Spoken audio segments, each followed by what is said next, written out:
se dopamo, slobodime, možda sljedeće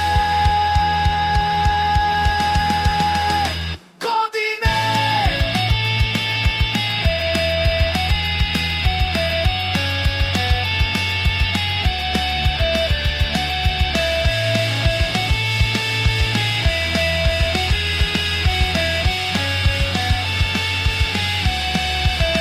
A znaš da drog sa rampete samo hrabrost poznaje. Mislim da probat ću drugi put, da ne padnem sa skejta, to neka pomogne mi dragi Bog, jer beton je stvarno tvrd. Drugi put, možda godine,